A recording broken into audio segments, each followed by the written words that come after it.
mwangaza biro chopo kanye. Ywaruok much oko mar doho ma Kisumu bang' jatend bomano Abala Wanga temo riembre kod johala Judith Matengo mong'ere kod nying mar Nyaramba kod johera mage e kinde ma do ng'ado ni Nyaramba e jatelo mar chiro ma Kibuye nyaka bi bag yiero dwe mar Ang'wen mar higa manyien.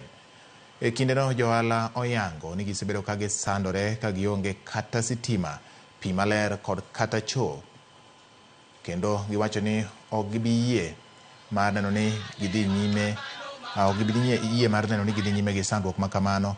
Koro gikwayo tend kaunti mondo ne ni siasa ogol oko mar chiro ma Kibuye kendo Kibuye odhi nyime gi tije mage kaka owinjore.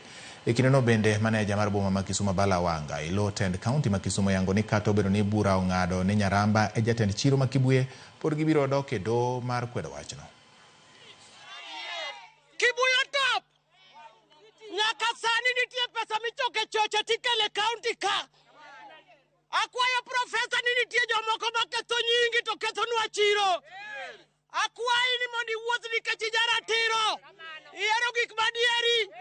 Wuoth mondi dhine kaka Kibuye chal, Kibuye top. Decision ma court ogolo Kibuye, we respect it, but welcome because election kaka court cross wacho April election biro a contract ma onego Kibuye ok en mar individual, en mar officials ma Kibuye.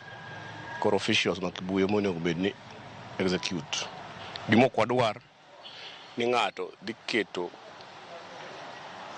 no choko pesa mag choche otiyogo. Kanyo watimo audit, wani pesa no choko almost 2 million. Gima pesa no kotimo onge. Ma pesa go dhiwa kia.